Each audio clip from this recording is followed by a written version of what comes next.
The People's Bank of China has chosen the UK as the first among the G7 nations to access a currency swap line.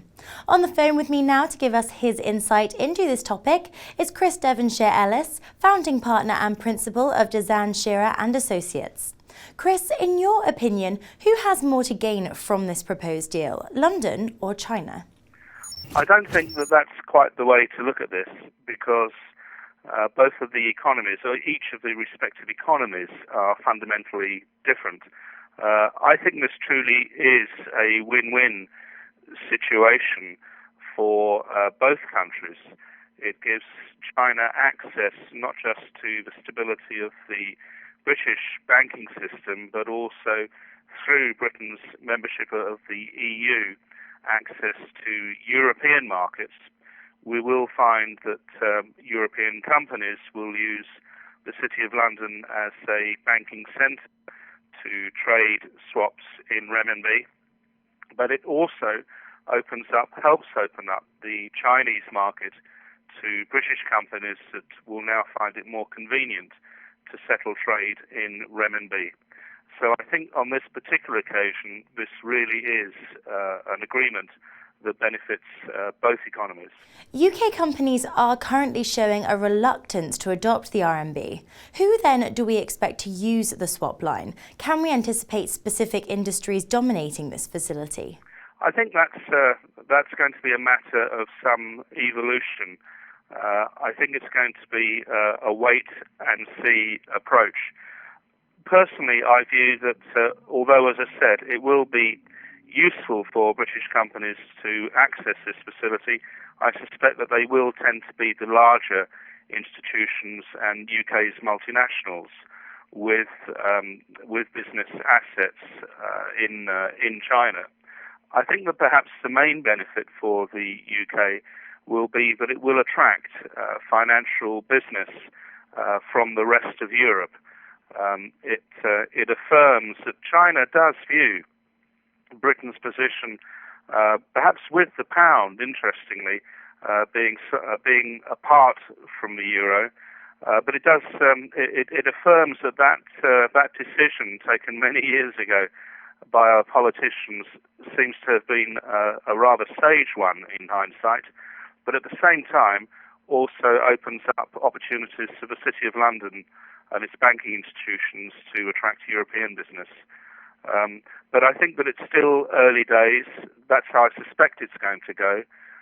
But we'll have to see. It's a new system for both countries, and I think we'll settle into an environment where we'll see how this grows and develops. We have seen similar agreements reached with countries such as Hong Kong, Singapore, Malaysia and Australia. How successful have these proven? They've been well received. Singapore in particular, I think now some 75% or thereabouts of its trade with China is now conducted through this currency swap line that they have. Hong Kong, of course, is part of China's sovereign territory, although the currency is different. The financial regulatory systems are different between mainland China and Hong Kong. But that too has also been an important trade aspect for Hong Kong to utilize in terms of its own bilateral trade agreements and relationship with the mainland. In terms of Malaysia and Australia, again, early days, but I think this is a very useful tool, and I feel that it's one China will be wanting to push out to further countries and economic centres around the world in the future. So I'm sure that this will become a model which will likely reach out to the Middle East and perhaps into Latin or North America as well, given time. While the Chinese central bank has made clear its intention to boost the position of the renminbi in global trade, is the timing, that of a continuing global crisis, really conducive to this? Well, it's a matter of some debate as regards whether we are still in a global crisis. That is not the position that one sees in Asia, where economies are buoyant. They could be doing better. For example, India has been a little slow, But even so, given the headlines, it's important to realise that while economies such as India's, as I mentioned, has been bobbing along at about 6%, and they could and should be doing better, that's still a fairly healthy clip. So I'm not sure if the term global financial crisis still applies. Certainly, there are serious issues which need to be solved with the euro and the political divisions within the European Union. But I see signs of recovery in North America. Asia is certainly on the way there, and if Europe can get its act together, then I think we'll start to see a return to normality, or the situation which we had 6-7 years ago. So in terms of the position of the RMB in global trade, that is going to become an increasing development as regards its position within that. Although, having said that, China does need to make some very serious economic reforms, which will take a number of years to position the renminbi as a globally traded currency.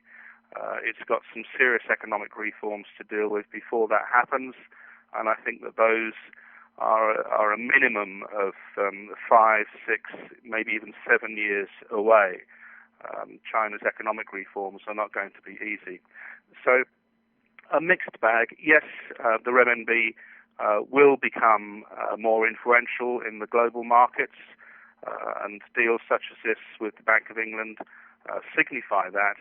But China also has to match its intentions with domestic economic reforms, and these are going to be difficult for the government of Xi Jinping to push through.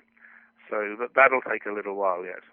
And lastly, with the City of London committing itself to becoming the centre of business denominated in renminbi in April of last year, and the Bank of England agreeing in February to facilitate discussions, when do you think we can expect an agreement to be reached?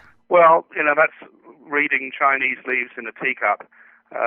But at this level of intra-institutional involvement, I don't think that either governments would be making such statements without there being clear intent to proceed. So I think we just leave it up to them as to when they'll sign on the dotted line. If there was not such intent at this level of diplomacy and of crucially important global trade, they would not be making these statements. So I'm hopeful that we can see this situation come to fruition very soon. But as I said, I think that's to pinpoint exactly when that is. I think we need to read the Chinese leaves in the bottom of our teacups to finalise that. Thank you, Chris, for your comments. Coming up today on Dukascopy TV, Monica Gibson will be discussing the Swedish town being moved to make way for the expansion of an iron ore mine. All that today and more on Dukascopy TV. Goodbye.